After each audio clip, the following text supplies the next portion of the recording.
Part 1. The Disgusting Coward. I hated my mother with my entire soul. It is a terrible, ugly thing to say, but it was the absolute truth. Her name was Eleanor, and she was the weakest, most pathetic woman I had ever known. She allowed a monster to completely destroy our lives. That monster was my stepfather, Greg. He was a disgusting, violent, and angry alcoholic.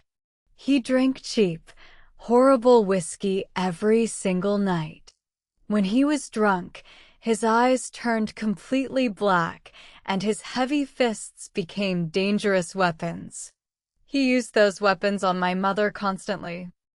I remember hiding in my dark bedroom closet, holding my breath. I could hear the terrible sounds of his fists hitting her soft skin. I heard the sound of breaking glass and shattering wood. But the worst sound was my mother's pathetic, crying voice. She never fought back. She never yelled at him or tried to run away. She just lay on the dirty floor, covering her face and crying. "I am so sorry, Greg," she would whisper. "Please forgive me. I will be better." It made me feel physically sick. I was filled with pure, intense anger every single day. I begged her to pack her bags and leave him. I begged her to call the police. But she always refused. She told me to stay in my room and remain completely silent. She was a complete coward. The first strange twist happened when I was 17. I found my mother's bank statements on the kitchen table. She was secretly emptying her own savings account every month. She was giving all her hard-earned money directly to Greg in cash. She was actually paying him to stay. I felt absolute, pure disgust. She was buying the love of an abusive, violent monster. She preferred a man who beat her over her own daughter's safety and happiness. I lost every single ounce of respect I had for her. She was completely worthless to me. On my 18th birthday, I packed my small suitcase. I walked out of that terrible, violent house without saying goodbye. My mother stood by the door, crying silently with a black eye. I did not hug her. I did not look back. I wanted to forget her forever. I promised myself I would never be weak like her. I would never let a man control me. I moved to a distant city, changed my phone number, and completely erased Eleanor from my life. I built a strong, successful, and perfectly independent life entirely on my own. For 12 long years, I did not speak a single word to my mother. I ignored the few letters she tried to send. I fed my deep, burning anger every day. I thought I knew exactly who she was.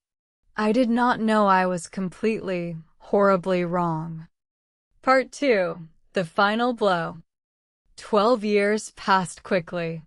I became a successful, confident business manager in a large city. I wore sharp suits and demanded absolute respect from everyone around me. I was the exact opposite of my weak, submissive mother. I was incredibly proud of my tough, unbending personality. My perfect, controlled life was interrupted on a cold Tuesday morning. My office phone rang loudly. It was a detective from my old, depressing hometown. His voice was very serious and completely professional. He asked if I was the biological daughter of Eleanor Vance. I sighed heavily, feeling a familiar wave of dark anger. I told him I had completely cut ties with that woman 12 years ago. The detective did not apologize. He simply delivered the cold, brutal news. My mother was dead. Greg had finally beaten her to death. I dropped my expensive pen onto my desk. I expected to feel a massive wave of crushing sadness. I expected to cry. but my eyes remained completely dry. The only emotion I felt was a cold, bitter vindication. I always knew this terrible day would eventually come. She chose to stay with a violent monster. I thought angrily to myself. She chose to be a human punching bag. This was the inevitable, pathetic result of her absolute cowardice. I was furious at her for allowing him to finally win. She threw her life away. I asked the detective if Greg was running from the police. The detective sighed. The first shocking twist of the day was revealed. Greg did not run away. He did not hide the body. The police found him sitting on the front porch, drinking a cheap beer. Greg actually called the police himself. He laughed when they put the heavy metal handcuffs on his wrists. He told the officers that Eleanor had accidentally fallen down the stairs.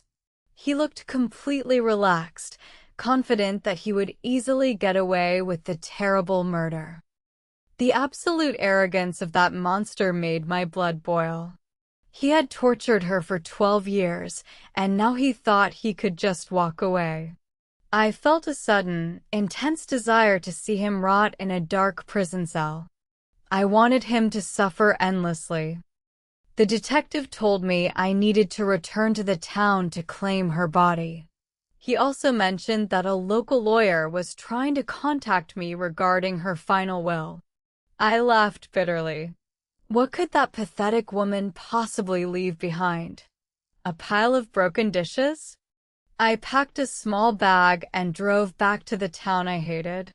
I prepared myself to deal with the messy, pathetic ruins of my mother's wasted life. I was ready to sign the papers and leave immediately. I was not ready for the devastating truth. Part 3. The Lawyer's Secret. I walked into the small, dusty office of the local lawyer. The room smelled like old paper and stale coffee. An older man with thick glasses sat behind a messy wooden desk. He looked at me with deep, profound sadness. I remained completely cold and professional. I am here to sign whatever papers are necessary, I said sharply, sitting in the hard wooden chair. I do not want anything from that house. You can give all her belongings to charity. I wanted to finish this unpleasant business as quickly as humanly possible. The lawyer shook his head slowly. Your mother was a very unique woman, Maya, he said softly. I rolled my eyes, feeling that familiar, intense frustration. She was not unique. She was a classic, textbook victim who refused to save herself. I did not want to hear his pity. She left a very specific, detailed will, the lawyer continued. The first twist of the meeting surprised me. Eleanor had secretly visited this lawyer every year for the past 12 years to update her documents. She had carefully planned for her own inevitable, violent death. The lawyer handed me a thick, formal document. I read the pages quickly. Eleanor had completely excluded Greg from her will. She left absolutely nothing to her husband. But she did not leave me money or a house. She left me a single, heavy iron box.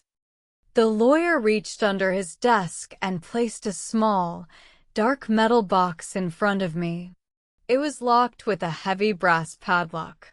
He handed me a small silver key. She told me to give this to you the moment she died, he explained quietly. I stared at the ugly iron box. My anger flared up again. Was this some kind of pathetic, sentimental joke? Did she leave me a box of old photos, hoping I would finally forgive her weakness? I snatched the silver key from the lawyer's hand aggressively. I pushed the key into the heavy lock and turned it. The lock clicked loudly. I opened the heavy metal lid, preparing to throw whatever was inside directly into the trash. But the box was mostly empty. There was only one small, modern object resting on the dark velvet. It was a standard, black USB flash drive. There was also a small, folded piece of white paper. I unfolded the paper carefully. There was no long, emotional apology.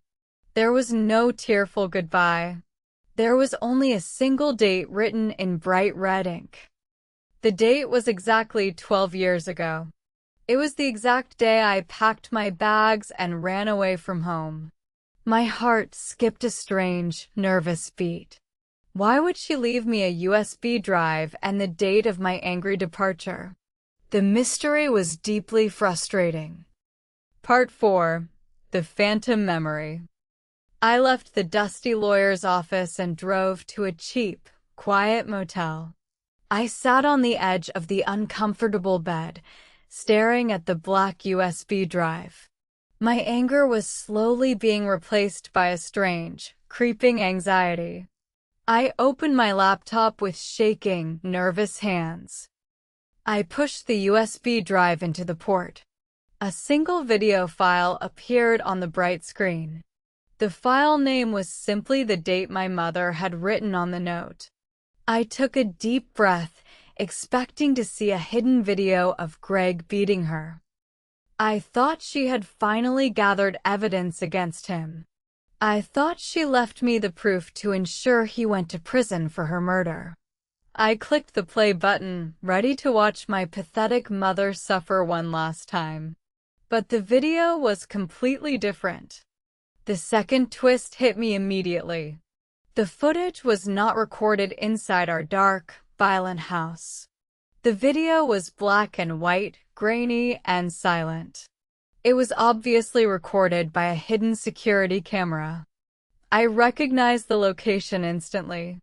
It was the back stairwell of my old high school. The timestamp on the bottom of the screen confirmed the date. It was exactly 12 years ago. I leaned closer to the screen, completely confused. Why did my mother have security footage from my high school? The dark, silent video continued to play. Suddenly, a young girl walked into the frame. She was wearing my old high school uniform. She had my dark hair and my angry, intense posture. It was me. I was 16 years old in the video. I was carrying a heavy backpack, walking up the concrete stairs. A teenage boy quickly followed me into the stairwell. I recognized him immediately. His name was Kevin. He was a cruel, aggressive bully who tormented me every single day. He was the son of a very wealthy, powerful judge in our town. He was completely untouchable. I watched the silent video intently. Kevin grabbed my arm roughly and pushed me against the concrete wall. I remembered how much I hated him. I remembered how he made me feel completely powerless. But I could not remember the specific interaction on the stairs at all. Kevin leaned in close, shouting silent, angry words at my face. He raised his hand, threatening to hit me. My heart pounded wildly as I watched the screen. My mind felt completely blank. A heavy, dark curtain was hiding this specific memory from my conscious brain. I watched my 16-year-old self react. I did not cower or cry like my weak mother. I raised my hands and pushed Kevin away with all my angry strength. The video showed him stumbling backward. The terrifying, forgotten nightmare was about to explode into reality. Part 5. The Fatal Push. I watched the grainy, silent video with absolute, suffocating terror. My 16-year-old hands pushed Kevin's chest hard. He stumbled backward, his arms waving desperately in the air. His foot missed the top of the concrete step. He fell backward down the long, steep staircase. His head struck the sharp edge of a concrete step with a terrible, violent impact. His body tumbled loosely to the bottom landing. He lay there on the cold floor, completely motionless. A dark, black pool of blood slowly began to spread out from beneath his head. I watched my younger self panic. I looked down at the boy's broken body. I dropped my backpack and ran away down the upper hallway, leaving him alone in the dark stairwell. I fled the scene of a terrible, fatal accident. I was a complete coward. The video ended, leaving a frozen image of the dead boy on my screen. I fell off the motel bed, gasping for air. I crawled to the bathroom and vomited violently into the sink. My entire reality, my perfect, controlled life, was completely shattered in a single minute. The massive, terrifying truth finally broke through my mental walls. I killed Kevin. I pushed him down those stairs. The intense trauma and the absolute guilt of that day had caused my brain to completely shut down. I had developed severe dissociative amnesia to protect my sanity. My mind had actively erased the terrible event. I forgot I was a killer. I remembered Kevin moving away to a different state. That was the lie I told myself to survive. But the video proved the cold, undeniable truth. I committed juvenile manslaughter 12 years ago. I sat on the bathroom floor, pulling my hair in pure panic. The wealthy, powerful judge would have destroyed my life. I would have been sent to a dark, violent youth prison. My future, my successful career, and my independence would have been completely, permanently erased. But I did not go to prison. The police never arrested me. Kevin's death was officially ruled a tragic, clumsy accident. The school claimed he simply tripped and fell while walking alone. How did I escape justice? Who hid the truth from the police and the angry judge? I stood up slowly, my entire body shaking. The security camera that recorded the push belonged to the high school. Who had access to those security tapes 12 years ago? A sudden, horrifying realization hit my brain like a heavy, speeding train. The pieces were falling into place. Greg, my disgusting, abusive stepfather, worked as the head security janitor at my high school exactly 12 years ago. He was the one who monitored the cameras. He was the one who found the tape. The ultimate, horrifying monster was hiding in the shadows all along. Part 6. The Monster's Blackmail. I rushed back to the laptop and picked up the small, folded white paper again. I looked inside the iron box. There was a thin, worn leather notebook hidden under the velvet lining. I pulled it out with trembling fingers. It was my mother's private, secret diary. I opened the old pages, my heart hammering against my ribs. Her neat, careful handwriting filled the paper. I began to read the first entry, dated exactly 12 years ago.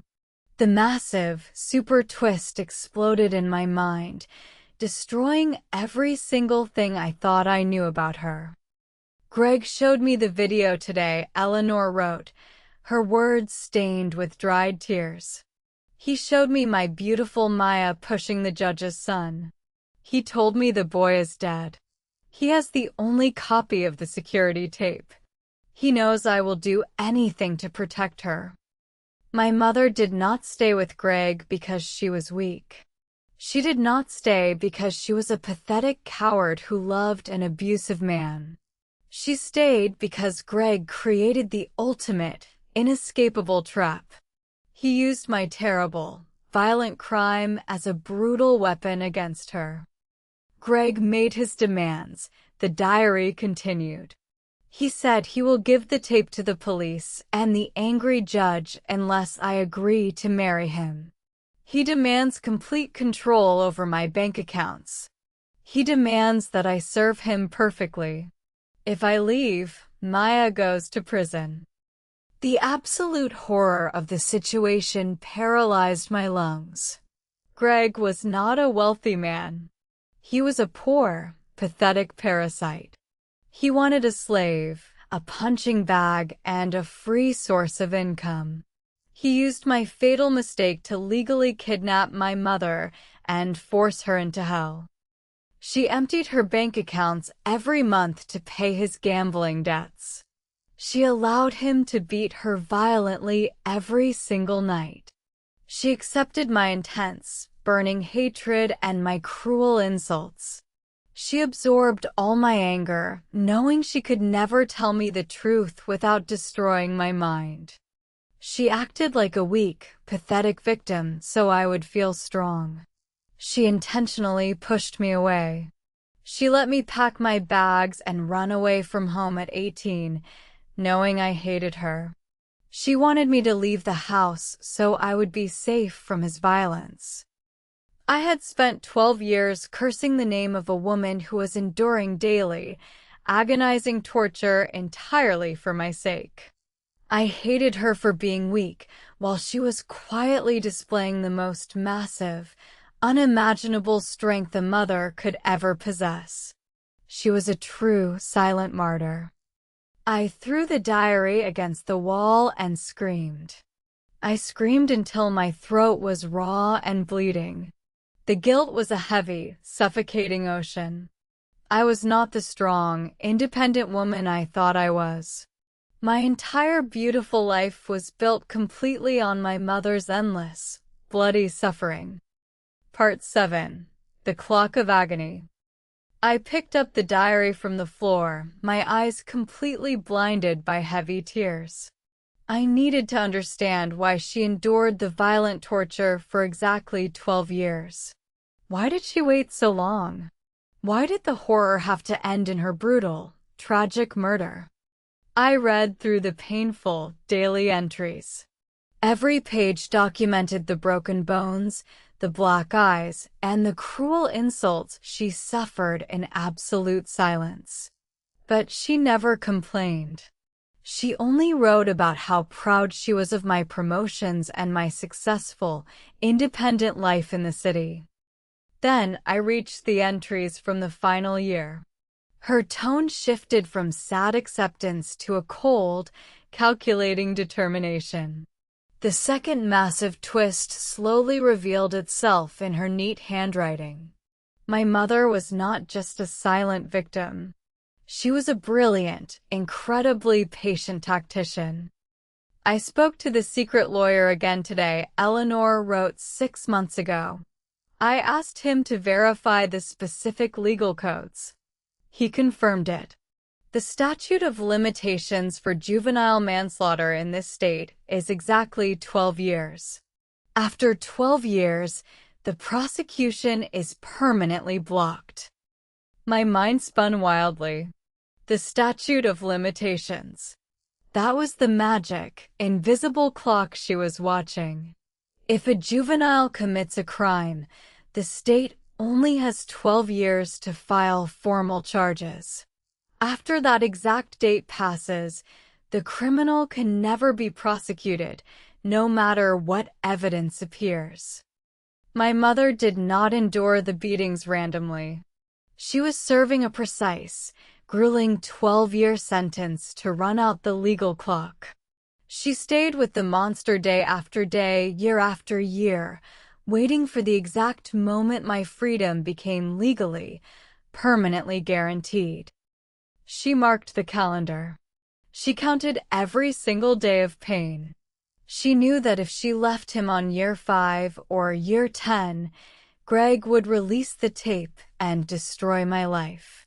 She had to wait until the weapon he held over her head became completely, utterly useless. Tomorrow is the day, she wrote in her final, beautiful entry. 12 years have officially passed since the accident on the stairs. My beautiful Maya is finally, permanently safe. The tape is just garbage now. Greg has absolutely no power left. My long, dark shift is finally over. She didn't die because she was weak. She died because she finally decided to fight back. She knew exactly what would happen when she challenged him, but she did not care anymore. Her mission was successfully completed. The heavy chains were broken, and her brilliant trap was finally set. Part 8. The Fatal Rebellion. I clutched the diary to my chest, sobbing uncontrollably. The picture of her final day became perfectly clear. She woke up on that cold Tuesday morning, knowing she was finally free. She did not cook him breakfast.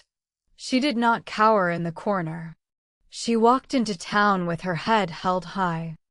She went directly to the local courthouse. She filed formal, aggressive divorce papers. She officially requested a restraining order and full ownership of the house. She legally stripped away every single piece of control Greg thought he possessed. She declared her absolute, fearless independence. When she returned home, Greg was waiting. He was furious about the divorce papers. He threatened her, screaming that he would release the video to the angry judge. He thought he could still control her with his terrifying blackmail. He thought she would drop to her knees and beg. But she didn't beg. I imagined her looking into his dark, angry eyes with a calm, victorious smile. I imagined her telling him that the video was worthless. She must have told him about the 12-year statute of limitations. She told him he was nothing but a pathetic, powerless loser. The realization must have hit Greg like a violent physical blow. He realized he had lost his slave, his punching bag, and his source of income in a single second. The weapon he used for 12 years was completely empty. His absolute power was permanently, entirely gone. In a blind, panicked rage, he attacked her. He realized he could not control her anymore, so he decided to destroy her completely. He beat her to death in the hallway. But even as she died, she knew she had won the war. She died a victorious, fearless hero. Greg called the police and claimed it was an accident. He thought he was safe. He thought she was just a weak woman who slipped and fell. He did not know about the iron box. He did not know she had secretly stolen the original USB drive from his hidden safe. He did not know she had prepared one final, devastating strike from beyond the grave. I wiped my face and looked at the USB drive on my bed. My mother saved my life, and now it was my turn to avenge hers. The ultimate monster was going to pay. Part 9. The Hidden Truth. I drove to the local police station the next morning. My heart was completely cold and focused. Greg was sitting in a temporary holding cell, waiting for his bail hearing. He thought he was going to walk out a free man. I demanded to speak with the lead detective. I sat in the bright office and handed the detective the black USB drive. I have new evidence regarding my mother's murder, I said firmly. My stepfather used this video to blackmail her for 12 years. It proves a long history of severe, calculated psychological and physical abuse. The detective looked surprised but plugged the drive into his computer. I watched the video again, bracing myself for the painful image of the boy falling down the stairs. The footage played exactly as I remembered. I pushed Kevin. He fell, hit his head, and lay motionless in the dark blood. I looked away, feeling the heavy guilt. But the detective leaned closer to the screen. "Wait," the detective whispered, his eyes wide with shock. "The video doesn't end there." I snapped my head back to the monitor. The shocking, terrifying twist finally revealed itself on the screen. The video continued playing after I ran away in a panic. The stairwell was empty for a few minutes. Then Kevin's body twitched. The boy was bleeding heavily, but he was not dead. He slowly raised his hand, trying to push himself up from the cold concrete floor. He was alive. Suddenly, Greg walked into the frame. He was wearing his dark janitor uniform. He looked at the bleeding, conscious boy. He looked up at the security camera. Then, Greg did the most horrific, evil thing I had ever seen. He walked over to the injured teenager. Greg did not call for help. He did not check the boy's pulse. Instead, Greg placed his heavy hands on Kevin's neck. With a violent, brutal twist, Greg intentionally snapped the boy's neck, killing him instantly. Greg murdered the judge's son with his own bare hands. The massive, haunting reality paralyzed my lungs. I did not kill Kevin. I only injured him. Greg finished the boy off to manufacture the perfect, inescapable blackmail tape. He murdered a teenager just so he could falsely accuse me and enslave my innocent mother for 12 years. My mother never knew the truth. She died believing her daughter was a killer. She endured a decade of hell to protect me from a crime I did not actually commit. Greg was a cold-blooded, calculating psychopath who manipulated our entire existence for his own sick pleasure. Part 10. The Mastermind's Revenge.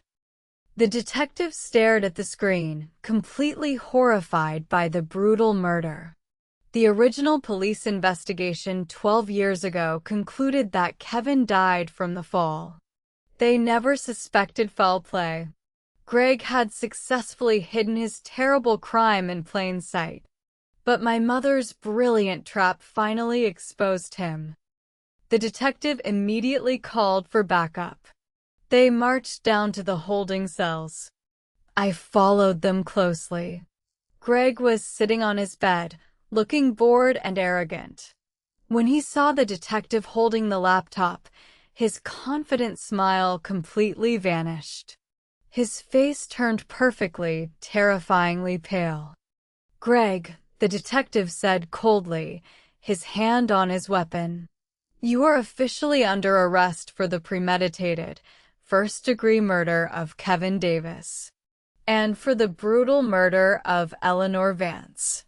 Greg began to shake violently. He knew the video had finally destroyed his pathetic, evil life.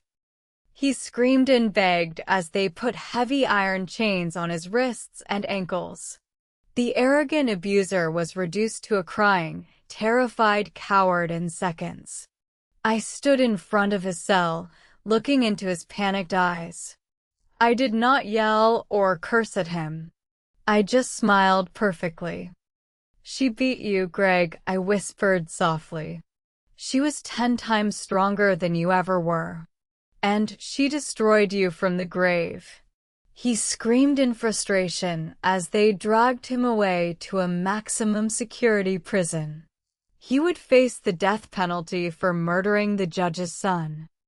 I walked out of the police station into the bright, warm sunlight. The heavy, dark chains of guilt and anger were finally, permanently broken.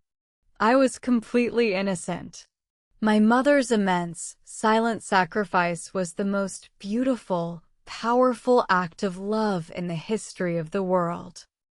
I drove back to the dusty lawyer's office and signed the paperwork for her estate. I organized a beautiful, respectful funeral for the strongest woman I ever knew. I stood by her grave, holding a bouquet of bright, beautiful flowers. I did not feel ashamed of her anymore. I felt incredibly proud to be her daughter.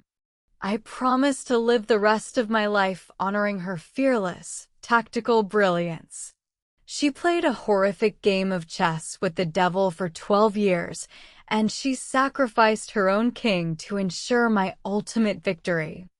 The town will remember Greg as a disgusting, pathetic monster who will rot in a dark cell forever. but I will remember Eleanor as a fierce, brilliant warrior. She wore her bruises like battle armor, and she won the war in absolute silence. She was my hero,